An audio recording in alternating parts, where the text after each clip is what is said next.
kami boleh dapat manfaat dari kebenaran firman yang mengokohkan dan membangun iman kami. Di masa-masa gelap ini, Tuhan akan memberikan kemampuan kami untuk melangkah karena Tuhan ada bersama kami. Terpujilah Tuhan. Dalam nama Yesus kami sudah berdoa. Terima firman-Mu. Haleluya. Amin.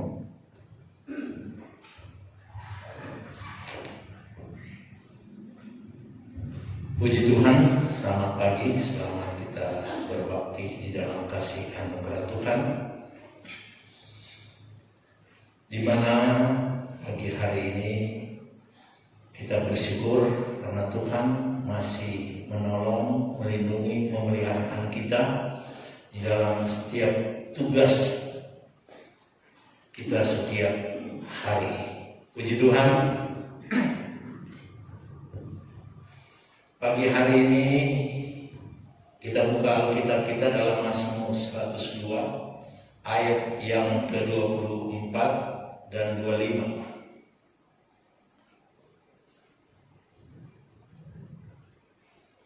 Kalau sudah dapat, dipersilakan saudara jemaat untuk bangkit berdiri. Kemudian kita membaca Mazmur 102 ayat 24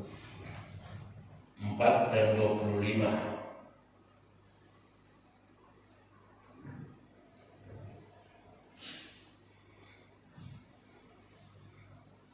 Kalau sudah dapat, kalau di dalam Alkitab yaitu 102 ayat 25 dan 26 di dalam handphone saudara, atau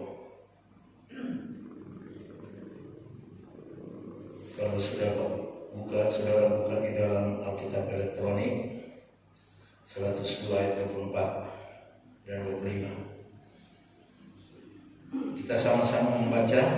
Bagi saudara yang tidak ada Alkitab,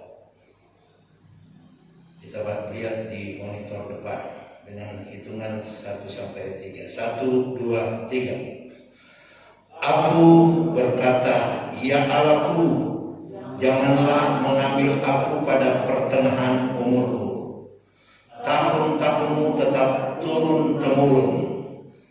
Dahulu sudah Kau letakkan dasar bumi, dan langit adalah buatan tangan-Mu. Semua berkata amin. Silakan duduk kembali. Saudara yang dikasihi Tuhan Yesus Kristus, saya berikan topik tugas keilahian Yesus. Tugas keilahian Yesus telah dinubuatkan dari Alkitab Perjanjian Lama, termasuk di dalam Mazmur ini. Tugas keilahiannya berarti jabatan atau pekerjaan yang hanya dapat dilakukan oleh Yang Maha Kuasa. Dan itu ditujukan kepada Yesus. Dan itu juga berarti tugas dari Yesus. Terus apa tugas Yesus Kristus? Apakah Dia juga turut mengambil bagian di dalam menciptakan alam semesta ini?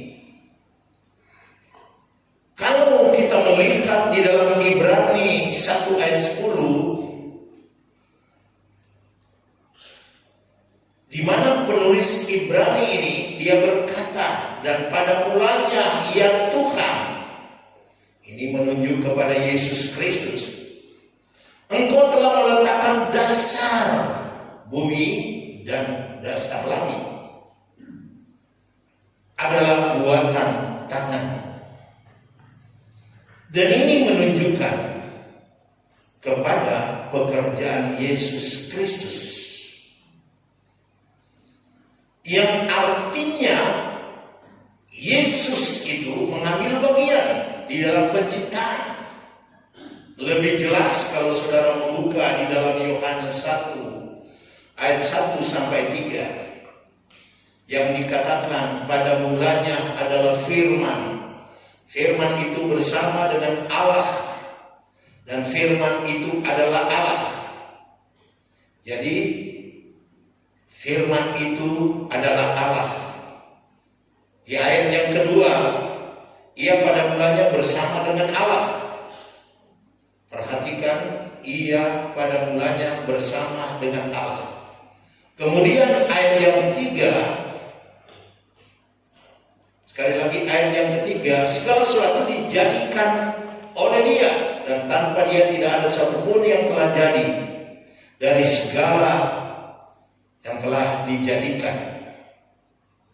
Jadi segala sesuatu dijadikan oleh Dia. Dia menunjuk kepada Yesus, menunjuk kepada firman.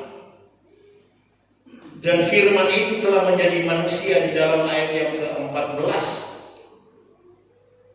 Jadi tanpa Dia tidak ada sesuatu pun yang terjadi dari segala yang sudah dijadikan di dunia ini. Jadi tanpa Dia itu tidak terjadi. Dan ini menunjukkan kepada Yesus Kristus. Itu dikuatkan juga oleh Rasul Paulus dalam penyampaiannya di dalam Kolose 1 ayat 16. Dikatakan di situ, karena di dalam Dia telah diciptakan segala sesuatu. Jadi di dalam Yesus telah diciptakan segala sesuatu, baik yang ada di sorga dan yang ada di bumi, yang kelihatan dan yang tidak kelihatan, baik singgasana maupun kerajaan, baik pemerintah maupun penguasa, segala sesuatu diciptakan oleh Dia untuk Dia. Jadi di sini kita lihat peran Yesus Kristus turut menciptakan, yang artinya Dia adalah Allah. Dia mempunyai kuasa penciptaan itu. Sebab itu Daud di dalam hal ini memohon kepada Dia. Aku berkata, ya Allahku, janganlah mengambil aku pada pertengahan umurku.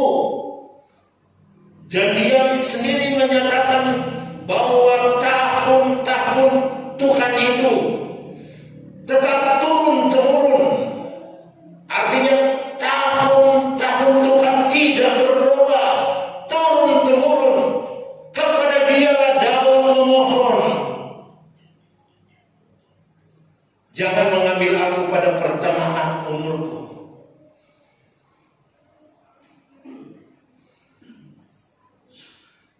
Kalau saudara berumur 40 tahun dan saudara mengiming-iming umur 80 tahun, ini adalah doa saudara, jangan mengambil pada pertengahan umurku. Artinya di umur 40 ini jangan diambil aku. Janganlah aku diambil berpulang kepadamu. Atau jangan aku mati selagi umur di pertengahan. Saudara tanya kepada ibu ini. Ibu ini sepulang dari Jakarta tahun berapa, Bu? Ya, di sini bersaksi. Ayo antarlah ke sini. Ibu Gemala, tolong tuntun. Di mana kuasa Allah begitu dahsyat dan luar biasa telah menolong ibu ini, sehingga ibu ini, dan itu menjadi doanya.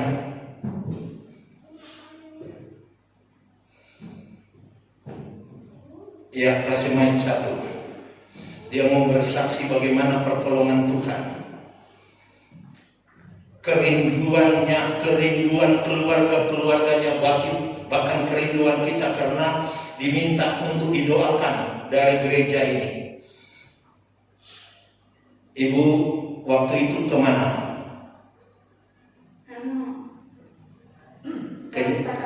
Ke Jakarta. Iya. Mengikuti acara guru-guru. Iya. Iya, ibu ini adalah seorang guru. Waktu pulang, ibu langsung kena stroke, tidak sadarkan diri. Iya. Iya. Jadi belum pulang ke Percau, ibu ini sudah tidak sadarkan diri. Berapa bulan tidak sadarkan diri?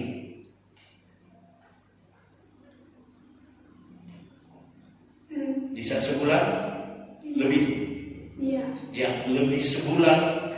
Beliau terbaring di dalam rumah sakit tidak sadarkan diri. Di saat tidak sadarkan diri, diminta untuk didoakan dari keluarga, dari mana-mana. Setelah didoakan, kuasa doa begitu dahsyat, bagaikan Daud yang berkata, "Ya Allahku, janganlah mengambil aku pada pertengahan umurku." Dan ibu ini sadar, dia kembali sadar, walaupun pada waktu itu ibu ini masih lemas, belum bisa berjalan. Tetapi oleh pertolongan Tuhan, tahun yang lalu ya, Iya. tahun lalu bulan apa? Masih ingat? Iya. Sudah ada ingat? Iya. Ya sekitar mungkin bulan April. Iya. Atau belum pandemi. Iya. 2 tahun yang lalu. 2 tahun yang lalu, karena belum pandemi. Ibu ini bangkit. Kemudian dia belajar berjalan, minta didoakan, sampai ibu ini bisa datang ke sini seperti ini. Ini adalah jawaban doa dari Yang Maha Kuasa. Bagaikan Daud yang berkata, "Ya Allahku, jangan mengambil aku pada pertengahan umurku." Waktu itu umur berapa ya?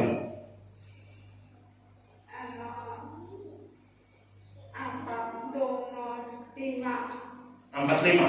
Iya, 45. Kita lihat kuasa Allah bekerja dengan luar biasa kepada ibu ini. Ibu ini boleh hadir di tempat ini. Artinya Tuhan sudah mendengar doanya. Tuhan sudah menjawab doanya. Dia berada di tempat ini. 3 tahun yang lalu kami doakan bersama-sama dengan jemaat waktu diminta doa oleh keluarganya. Ibu ini sudah berdiri di sini. Amin, saudara. Kuasa Allah begitu dahsyat. Tuhan Yesus yang telah meletakkan dasar bumi ini, Dia yang telah menolong dan menyembuhkan. Amin, haleluya. Bisa bawa kembali. Jadi saudara yang dikasih Tuhan, ini nyata. Walaupun ibu ini belum terlalu sempurna berjalan, tetapi itu dahsyat luar biasa. Dia masih diperpanjangkan oleh Tuhan umurnya. Di masa COVID-19 ini, ibu ini masih tegar, masih bisa bersama-sama dengan kita. Ini adalah kuasa Tuhan. Inilah Tuhan Yesus yang telah menciptakan alam semesta. Sebagaimana yang telah kita baca tadi. Terus apa lagi tugas Yesus Kristus? Tugas Yesus Kristus mengatur, menetapkan segala sesuatu yang ada di bumi ini. Sebab itu penulis Ibrani berkata di dalam Ibrani 1 ayat 3, Yesus itu adalah cahaya kemuliaan Allah. Tetapi dia pakai kata "ia" yang menunjuk kepada Yesus. Ia adalah cahaya kemuliaan Allah dan gambar wujud Allah. Dan penulis ini mengatakan dia menopang segala yang ada dengan firman. Jadi dia menopang segala yang ada, yaitu yang ada di bumi ini, dengan firman-Nya yang penuh kekuasaan. Jadi dia menopang dengan firman-Nya yang penuh kekuasaan. Dan setelah selesai ia mengadakan penyucian dosa.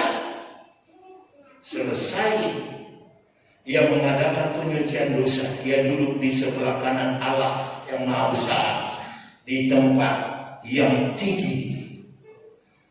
Inilah Yesus Kristus yang mengatur segala sesuatu, termasuk hidupmu, termasuk pekerjaanmu, termasuk anak-anakmu, rencana untuk anak-anakmu.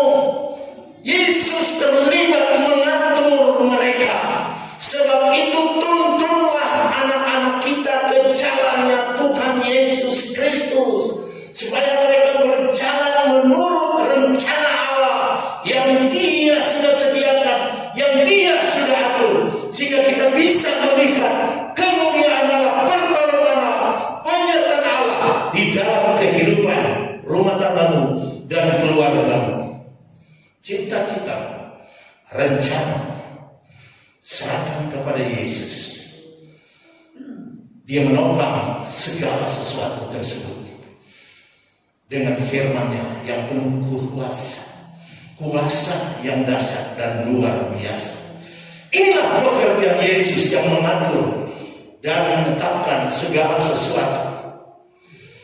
Apalagi pekerjaannya Yesus yang kita sembah itu bukan sekedar mengatur begitu saja, terus membiarkan umat-umatnya terbengkalai. Tidak. Tetapi Dia mengampuni dosa saudara.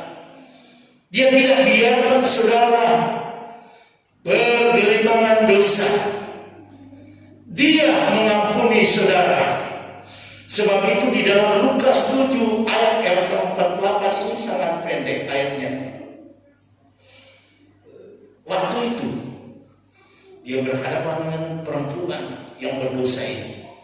Apa dia katakan kepada perempuan itu? Lalu berkatalah perempuan itu.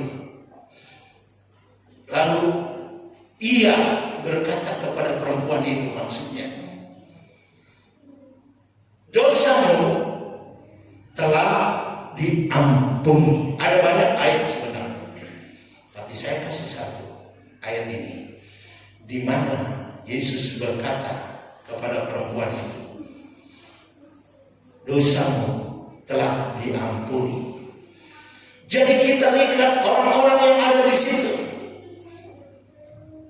menjadi heran juga, kok yang satu ini yang mereka biasa panggil sebagai rabi bisa mengampuni dosa.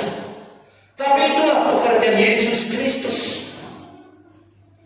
Dosamu telah diampuni, yang artinya kalau kita datang kepada Yesus Kristus, kalau kita melangkah kepada jalannya dan kita percaya atas pengorbanannya di atas kayu salib, maka dosa kita diampuni. Karena hanya Yesus yang berhak mengampuni dosa manusia, termasuk saudara dan saya. Berapa banyak dosamu? Berapa besar dosamu?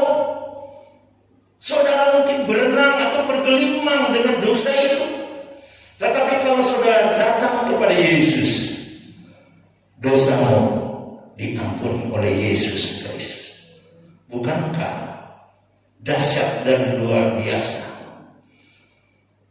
Yesus Kristus sebagai Tuhan dan Juru Selamat kita?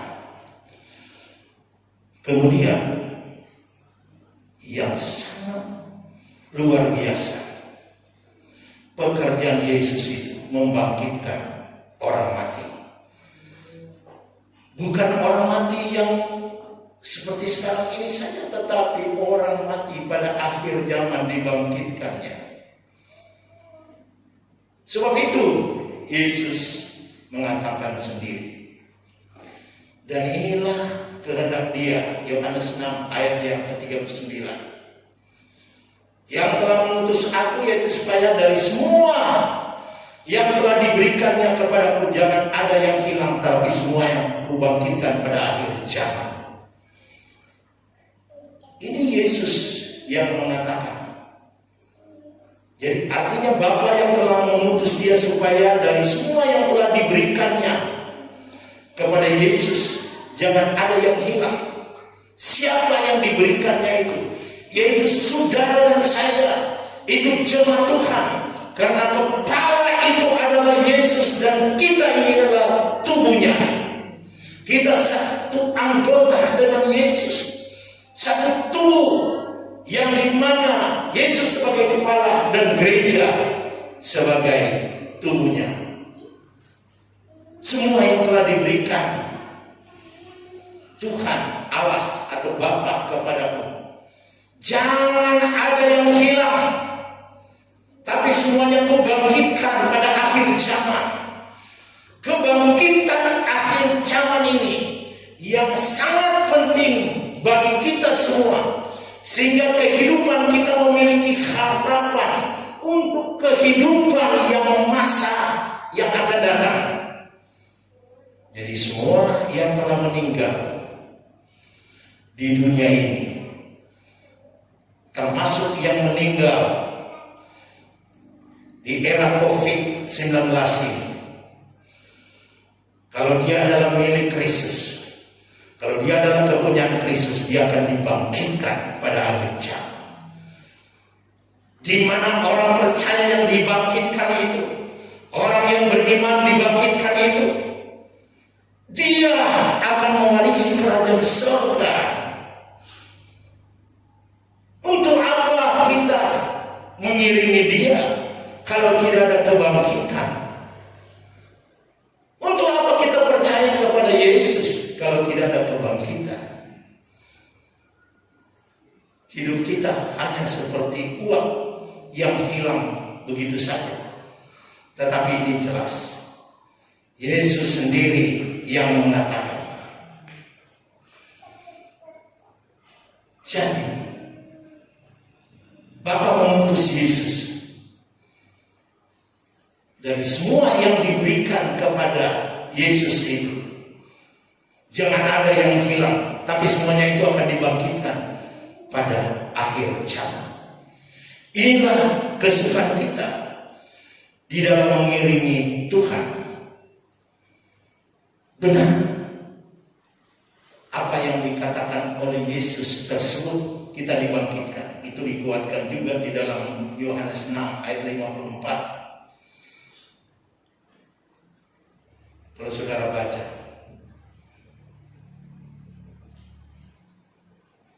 dikatakan begini dalam ayat yang ke-40. Coba ditayangkan itu. Sebab inilah kehendak Bapakku, yaitu supaya setiap orang yang melihat anak dan percaya kepada anak itu atau kepadanya akan beroleh hidup yang kekal. Dan supaya katanya dia membangkitkan mereka itu yang percaya itu pada akhir zaman. Kemudian di dalam ayat yang ke-54, kalau saudara baca, waktu itu berbicara tentang perjamuan Tuhan. Barang siapa makan dagingku dan minum darahku, ia mempunyai hidup yang kekal.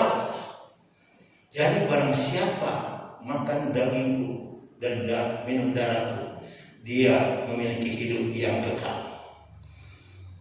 Dilanjutkan, hidup yang kekal itu dengan cara bagaimana? Aku akan membangkitkan dia pada akhir zaman. Sebab itu di dalam pasal yang ke-6 ayat 58, inilah roti yang turun dari sorga, atau yang telah turun dari sorga. Bukan roti yang seperti dimakan oleh bangsa Israel atau nenek moyang mereka. Mereka telah mati.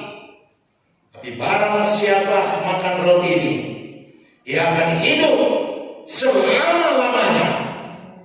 Jadi kalau saudara benar-benar mau makan roti itu siapa? Firman. Mau dengar firman, makanan rohani saudara. Kita tidak binasa, melainkan beroleh hidup selama-lamanya. Karena dia katakan, barang siapa makan roti ini, yaitu firman. Firman itu adalah Yesus. Ia akan hidup selama-lamanya. Kita berikan kemuliaan untuk Tuhan. Haleluya. Saudara dan saya akan hidup selama-lamanya kalau kita setia untuk makan roti surgawi, yaitu Yesus Kristus. Benarkah Yesus Kristus adalah roti surga? Kita harus dengar dari apa yang dia katakan. Ini ayat terpendek. Dia katakan, akulah roti hidup. Yohanes 6 ayat 48. Kalau saudara baca sekali lagi, dia katakan, akulah roti hidup. Siapa dia? Yesus Kristus. Dan apabila kita makan roti hidup itu yang menunjuk kepada kebenaran firman, maka kita dapat hidup dan tahu siapa sih yang menghakimi manusia, hidup atau dihukum? Yesus Kristus.